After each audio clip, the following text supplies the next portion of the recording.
After standing still all summer, do Celtic have what it takes to defend their crown after their rivals made their moves early?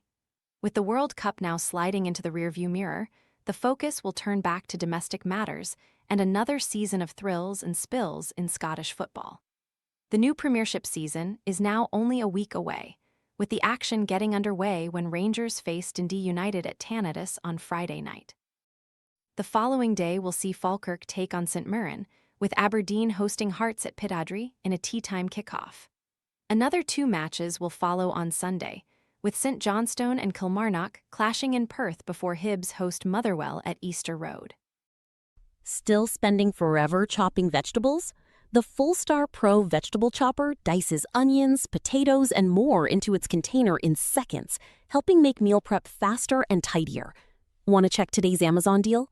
Scan the QR code now or visit grabdeal.us/2 before it's gone.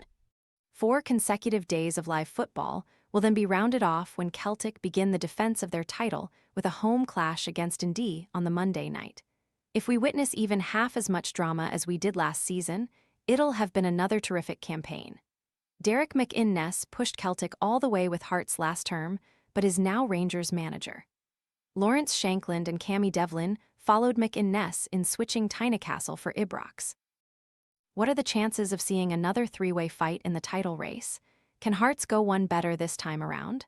Will Celtic still be the team to beat, or do Rangers start as favourites? Looking at the state of play across last season's Big Three, it has been a summer of upheaval, particularly at Rangers and Hearts, who both have new managers at the helm and a raft of new signings. Derek McInnes came within a whisker of leading Hearts to the title last time around, only to be pipped by Celtic in the dying embers of the final game. He is now in charge of Rangers, having replaced Danny Roll. Given how Rangers collapsed last term, losing 4 of their 5 post-split fixture, Roll was toast anyway. Even before Red Bull Salzburg came in and took him off Rangers' hands, Roll would have started this season on borrowed time. In McInnes, Rangers look to have hired the right man at the right time. They have also been proactive in the transfer market and have made some shrewd signings.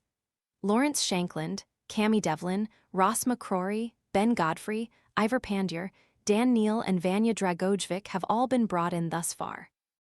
After a 2-1 win over St Etienne on Wednesday night, McInnes indicated that more new signings are likely to be added by the time they face Dundee United next week.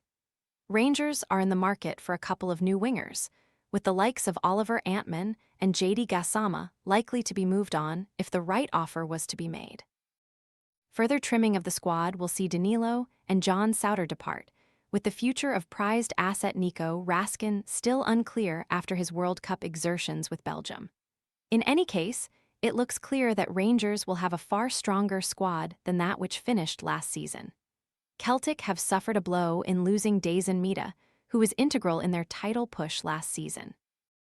Even with McInnes serving a touchline ban for the first 3 matches of the domestic season, they are arguably in better shape than either Celtic or Hearts. The notion of Rangers starting a season as favourites hasn't been witnessed since 2021 when they went in as reigning champions, but that summer was one of stagnation. The same cannot be said this time around. They have stolen a march on their title rivals, most notably Celtic. The champions have stepped up their summer rebuild with the imminent arrival of Bodo/Glimt striker Kasper Haag for £11 M, but with Daizen Mida away to Ipswich and Arne Engels and Rio Haddate expected to depart, they still have a lot of work to do. Celtic have spent much of the past few weeks trying to punt all kinds of merchandise to their supporters on their social media channels. It almost feels like a rerun of last summer, when the lack of new signings meant they went into the Champions League qualifiers with Kairat Almaty ill-equipped and undercooked. A similar fate could yet await them if they don't buck up their ideas.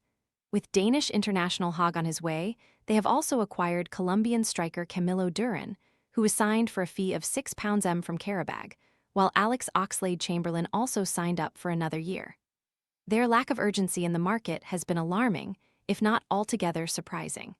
As was the case 12 months ago, supporters are wholly unimpressed by the club's business so far. As for Hearts, They go into the new campaign licking their wounds after a chastening night in Austria against Sturm Graz in the Champions League qualifiers earlier this week. Alexandros Kaiserides was another of Hearts' stars last term.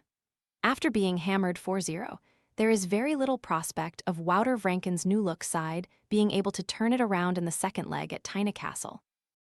Vranken arrived with solid credentials after managing various clubs such as Genk, Gent, and Sint-Truiden in his native Belgium. He was identified as the modern, progressive coach who could bring a new style of play to spearhead the Jamestown project at Hearts. But they were a rabble against Graz. In his post-match comments, Vranken didn't seem to grasp the reality of it all. There is, of course, no sense in panicking after one match. But it does look like he could be starting the new season on the back foot. Hearts have lost key players in Shankland and Devlin, as well as a manager who nearly won the title. They have signed 9 new players so far. Vranken needs to integrate them into his new system, while still achieving results as quickly as possible. The Premiership remains fascinating precisely because of the proximity of these 3 contenders. Rangers look the most advanced in terms of squad rebuilding under a new manager who knows the landscape, even with the early ban. Celtic have the squad quality and managerial continuity and know-how with Martin O'Neill, but face significant upheaval. Hearts have the momentum of last season, but must navigate major transition in terms of manager, personnel, and style of play.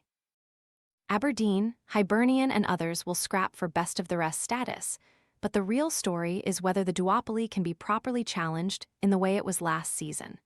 Scottish football rarely delivers predictability. This season could be another where the margins are razor-thin and the narrative shifts with every VAR check. If recent history is anything to go by, it'll be anything but dull.